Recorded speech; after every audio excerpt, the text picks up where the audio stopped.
Hey everyone, glad you could join us.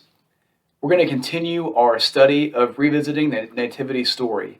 And the reason we want to do this is because at this time of year, we all know that everyone's going to be talking about the Nativity scene, the birth of Christ. And instead of pulling away from that and not engaging in it, what we want to do is kind of lean into it. It's a good opportunity to share our faith with our friends and family. And instead of being fed what the world says happened at the nativity scene in the story, we want to go back to the Bible. We want to see what the Bible actually says about what happened to Jesus, how he was born, how he came, and the deeper significance of some of those things. So today we're going to go into part 4, which is the Exodus. Matthew chapter 2, verses 1 through 12. After Jesus was born in Bethlehem in Judea, during the time of King Herod, Magi from the east came to Jerusalem and asked, "Where is the one who has been born King of the Jews? We saw his star when it rose. We've come to worship him." When King Herod heard this, he was disturbed, and all Jerusalem with him. When he called together all the people's chief priests and teachers of the law, he asked them where the Messiah was to be born. "In Bethlehem in Judea," they replied, "for this is what the prophet has written. But you, Bethlehem, in the land of Judah, are by no means least in the rulers of Judah. For out of you will come a ruler who will shepherd my people Israel." Then Herod called the Magi secretly and found out from them the exact time the star had appeared. He sent them to Bethlehem and said, "Go and search carefully for this child. As soon as you find him, report to me, so that I too may go worship him." And after they heard the king, they went on their way. And the star they had seen, when it rose, went ahead of them until it stopped over the place where the child was. When they saw the star, they were overjoyed. On coming to the house, they saw the child with his mother Mary, and they bowed down and worshipped him. Then they opened their treasures, presented him with gifts of gold, frankincense, and myrrh. Having been warned in a dream not to go back to Herod, they returned to their country by another route. And so we're introduced to these characters called the Magi. And there's a lot of cultural implications and, specifically for us, cultural hurdles we have to leap to understand who these guys really are. The name Magi, typically we call them the three wise men, is very similar looking to our modern word magic. Actually, if you put a C on the end of Magi, it literally spells magic. So in our cultural understanding, sometimes we think these guys are magicians or they're wise men, and we say they're from the East, or in the old King James, the Orient. And we don't really know what that means sometimes. But here's what the Bible is actually trying to tell us. The Magi are most likely, most scholars agree, from ancient Babylon, which is now modern-day Iraq. And these guys would have served as some kind of temple priests or scholars. More or less, they were just interested in religion, studying all these religions, and apparently, somehow or another, they were influenced by Judaism, because we know they came looking for the Messiah, which they would have been told about that from someone who was a Jewish person looking for the Messiah. So ancient Babylon, modern-day Iraq, from Bethlehem would have been about 900 miles away. So that's a long trip. So last class we talked about how long it took Mary and Joseph to travel all the way down from Nazareth to Bethlehem. That was about 90 miles. Imagine traveling 900 miles of desert and rock just to go see this child who you've been told about.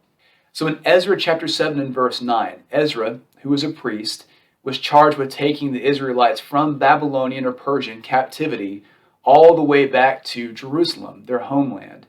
And he estimated the trip was about 4 months. And that, of course, was with women, and that's with elderly people, and that's with a caravan and donkeys and everything, traveling all the way back to Jerusalem. So we can estimate roughly that these Magi, these men, came from Babylon to Bethlehem maybe in about 4 months, maybe a little bit shorter, maybe a little bit longer. But when they would have gotten there, then Jesus would have easily been 4 to 6 months old. And that differs from what we typically see in the typical nativity story that we've been told, is when the wise men and the shepherds and everybody were all together there. That's not the case. The shepherds came immediately that night, we read about in Luke chapter 2. And then in Matthew chapter 2, a couple months later, the Magi appear on the scene. And so when they come in from their travels, the star leads them generally to the area of Jerusalem. And so upon their arrival, they probably expected people in Jerusalem to have heard the news about the Christ, because if they had heard all the way in Babylon, then surely the Jews in Jerusalem would have heard as well, right? But surprisingly, when they come on the scene, they ask Herod, "Where is the King of the Jews? We're here to worship him." And Herod is a little bit taken aback. He's not heard of this new king appeared, and he gathers all the Sanhedrin together, all the people who really knew the Torah. They knew the Old Testament, and said, "Have you guys heard anything about this? What's happening?" And he asked them, "Where exactly is the Messiah supposed to be born from?" And they tell him, "Bethlehem. That's where the prophet said that he would be from." So this is a very interesting twist in the story, because you have Gentiles coming in knowing much more about the coming of the Messiah than the Jews, who had studied these things and were literally in that place, had known. So Herod sees these guys coming, and they're of influence. They're carrying gifts, probably have a caravan with them, and they're asking, "Where is the King of the Jews?" And this, in Herod's mind, throws him for a loop. And we'll get to Herod a little bit more later. He was different. So Herod tells the Magi he's in Bethlehem. And so when you guys go, Herod says, when you guys go to Bethlehem, make sure to come by after you're going to return, because I want to go see the Messiah as well. And as we read, the Magi went to Bethlehem. They found Mary, Joseph, and probably Joseph's whole family staying in a house, as we talked about last time. They're staying in this house, and they bring him costly gifts, gold and frankincense and myrrh. It doesn't sound like a lot to us, but it would have been huge for them. And definitely Mary and Joseph would have been taken by surprise. And one thing before we move on from the Magi section here is about the star that the Magi followed from Babylon over to Bethlehem. If you look both in Luke and Matthew's birth accounts, it never actually details when the star first appeared. It's actually only in Matthew 2, where they're explaining to Herod, where they explained, "We saw a star that was pointing us to the direction of the Messiah." We have to do some guesswork here in between. And most scholars guesstimate that whenever the angels appeared to the shepherds in Luke chapter 2 to announce the Messiah, that's when the star first lit up for the Magi 900 miles away. And so following that logic, it would have taken the Magi 4, 5, however many months to go see the Christ, to see Jesus afterward. But keep that in mind. We often take for granted that the star showed up, and somehow we have a detailed account of how and when and where it showed up, but we really don't. So it gets our brains thinking, what is God doing behind the scenes in Jesus' birth? Is he calling people from other nations? What other things is he putting in place to get the world ready for the Messiah? The next section we have is going to be about Herod and his unfortunate decision to handle this Messiah situation. Let's read from Matthew 2 once again. When the Magi had gone, an angel of the Lord appeared to Joseph in a dream. "Get up," he said, "take the child and his mother and escape to Egypt. Stay there until I tell you, for Herod is going to search for the child to kill him." So he got up, took the child and his mother during the night, and left for Egypt, where he stayed until the death of Herod, and so was fulfilled what the Lord had said through the prophet, "Out of Egypt I called my son." When Herod realized that he had been outwitted by the Magi, he was furious. He gave orders to kill all the boys in Bethlehem and its vicinity who were 2 years old and under, in accordance with the time he had learned from the Magi. Then what was said through the prophet Jeremiah was fulfilled. "A voice is heard in Ramah, weeping and mourning, Rachel weeping for her children, refusing to be comforted because they are no more." This is the tragic part of this story. And Herod really shows his true colors in what he decides to do with this.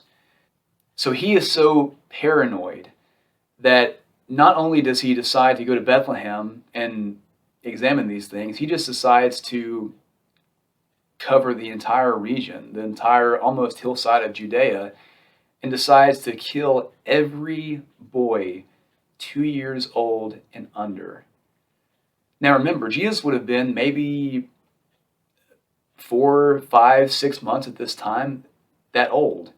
But Herod is so paranoid that he's going to make sure that he casts a wide net and just goes ahead and takes care of that problem way overboard.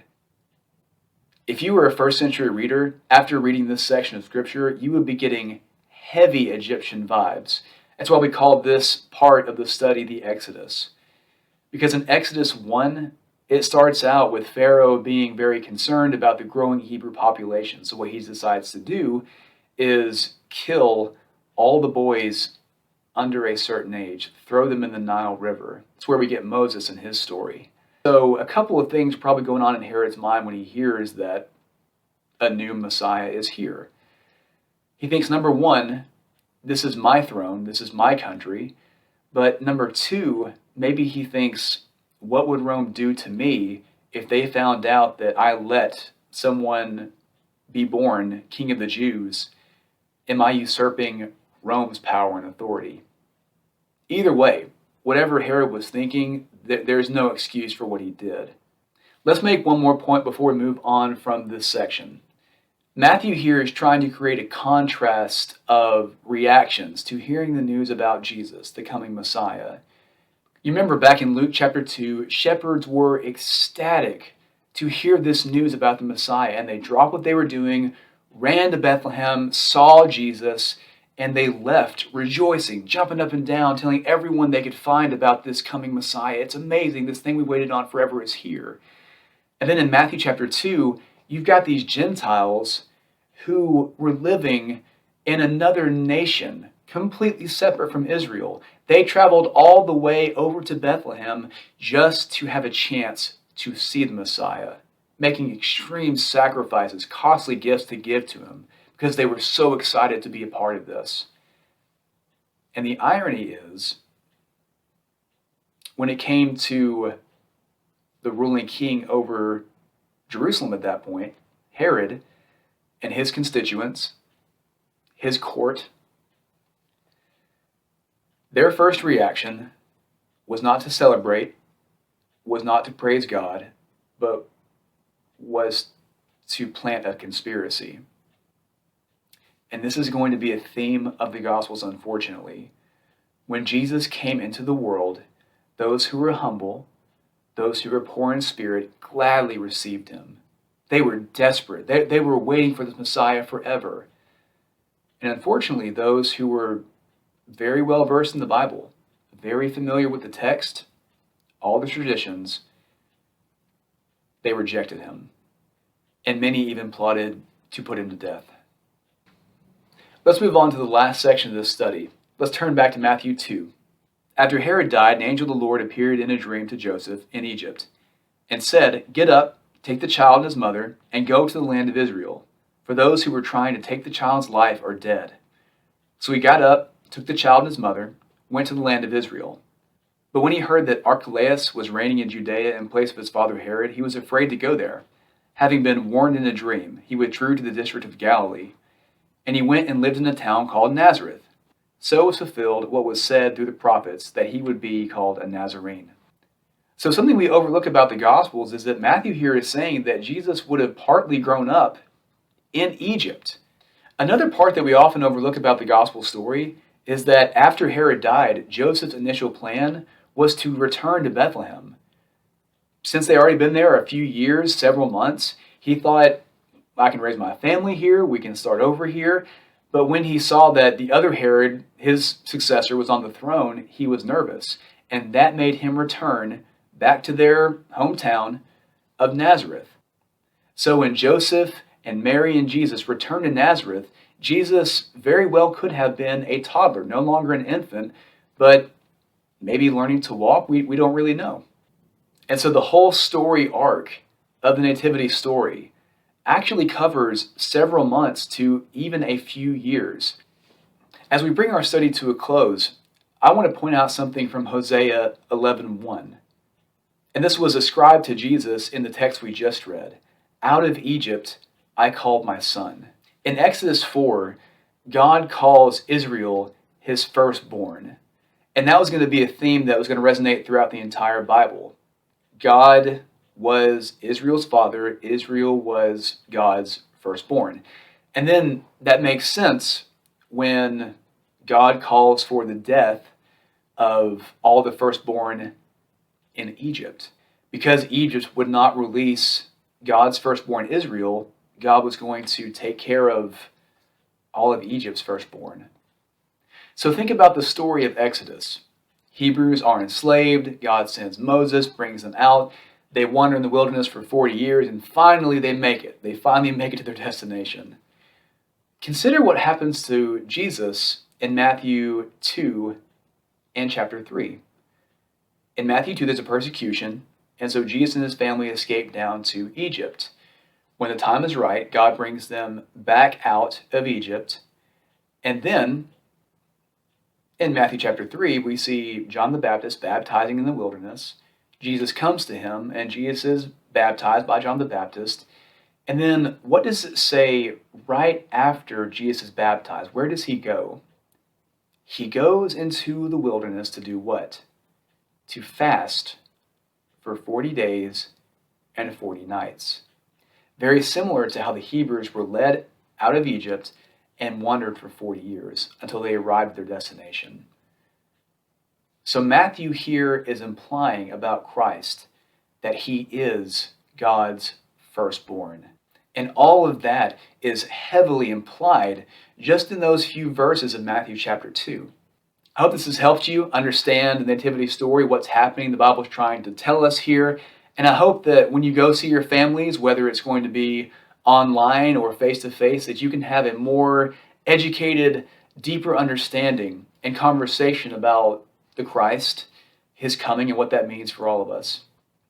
I'm also going to leave a link in the description below to a video done by Ken Bailey. He authored the book Jesus Through Middle Eastern Eyes, and it's a really fascinating read. It's a 4-part series, and each one is about 30 minutes long. So if you have about 2 hours or you're really looking to learn more about this, I would heavily suggest watching that. It's very, very good, very detailed and encouraging. And again, the reason that we're being so meticulous about all these details is because the more we can get into the first century mindset, the easier we're going to understand the gospel. And the easier we can understand the gospel, the better we're going to be able to share it to our friends and family and reach them somehow. Hope you're doing well. Please stay safe if you're traveling. Please stay safe if you're not traveling. Keep washing your hands, wearing your masks, all that good stuff. Please keep praying. We're looking forward to seeing you again.